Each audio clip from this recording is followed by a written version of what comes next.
अस्सलाम वालेकुम दोस्तों। मोर को जन्नत से क्यों निकाला गया? मोर जितना अब खूबसूरत है उसे कई ज़्यादा जन्नत में खूबसूरत था। मोर की खूबसूरती पे सभी परिंदे फिदा थे, लेकिन उन सब खूबियों के बावजूद मोर ने ऐसी कौन सी खता की जिससे अल्लाह तबारक ताला ने मोर को जन्नत से निकाल दिया। अगर आज की ये बात आपको पसंद आए तो चैनल को सब्सक्राइब ज़रूर कर दीजिएगा। अल्लाह तबारक ताला ने जब हज़रत आदम अलैहिस्सलाम और अम्मा हवा को पैदा फरमाया, उसके बाद उनको जन्नत में भेज दिया। वो दोनों जन्नत में बहुत ही पुरसकून रहते थे, बहुत ही लजीज मेवे फल खाया करते थे। लेकिन एक अनाज जिसको खाने से अल्लाह पाक ने उन्हें मना फरमाया, और वो अनाज गंदम था।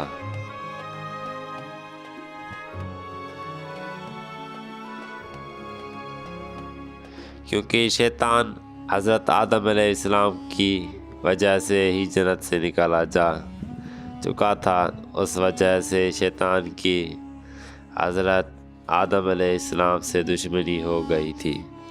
शैतान ये चाहता था कि वो किसी भी तरह हज़रत आदम अलैहिस्सलाम को जन्नत से निकाल दे और साथ में अम्मा हवा भी जन्नत से निकाल दे।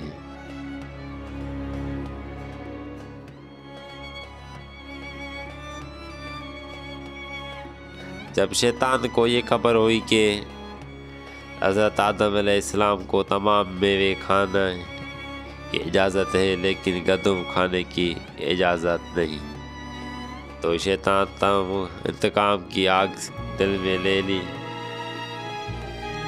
जन्नत के दरवाज़े के पास बैठ गया और 300 साल तक वहाँ पर बैठा रहा कि कोई जन्नत के दरवाज़े से बाहर आए तो और शैतान उससे बात कर सके।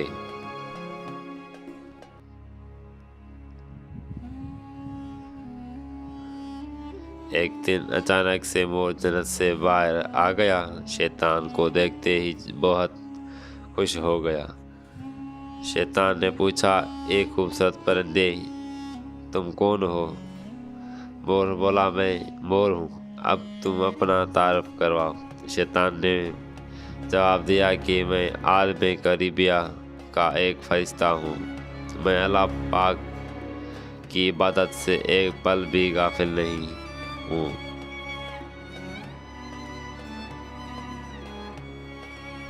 मैं चाहता हूँ कि मैं जन्नत की में जाऊँ, वहाँ की नेमतों का अपनी आँखों से मुशाहिदा करूँ। शैतान मोर से कहने लगा कि तुम मुझे जन्नत के अंदर ले जाओ, मैं तुम्हें 3 ऐसी बातें बताऊंगा जिससे तुम्हें अब्दी ज़िंदगी हासिल हो जाएगी।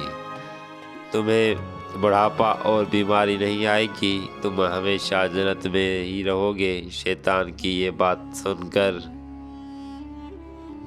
लालच में आकर मोर ने कहा कि मुझ में तो इतनी ताकत नहीं है कि मैं तुम्हें जन्नत के अंदर ले जाऊं, लेकिन एक सांप मेरा दोस्त है, वो शायद तुम्हारी मदद कर सके। ये कहकर मोर सांप के पास आया, उसको सारी बात बताई। सांप भी शैतान की बातों से बहुत खुश हो गया। फिर शैतान को अपने मुंह में छुपाकर जन्नत में दाखिल हो गया और यूं शैतान अपनी चाल में कामयाब हो गया। जन्नत के तमाम निगहबानों को ये मालूम था कि शैतान ये चाल चल रहा है और जन्नत में दाखिल हो चुका है। फरिश्ते शैतान को जन्नत से निकालने लगे। तब ही अल्लाह पाक का हुक्म हुआ कि इसको अभी तक जन्नत में ही रहने दिया जाए। वो फरिश्ते अल्लाह तबारक ताला के हुक्म से रुक गए। शायद ये हज़रत आदम अलैहिस्सलाम का इम्तिहान था। شیطان حضرت آدم علیہ السلام کے پاس اور اماں ہوا کے پاس جا کر اپنی محبت کا اظہار کرنے لگا۔ وہ دونوں ہی شیطان کو پہچان نہ سکے، کیونکہ ماضی کے مقابلے میں شیطان کی شکل تبدیل ہو چکی تھی۔ شیطان کہنے لگا کہ میں چاہتا ہوں کہ آپ دونوں ہمیشہ جنت میں اس طرح زندگی گزاریں، ہمیشہ خوش رہیں۔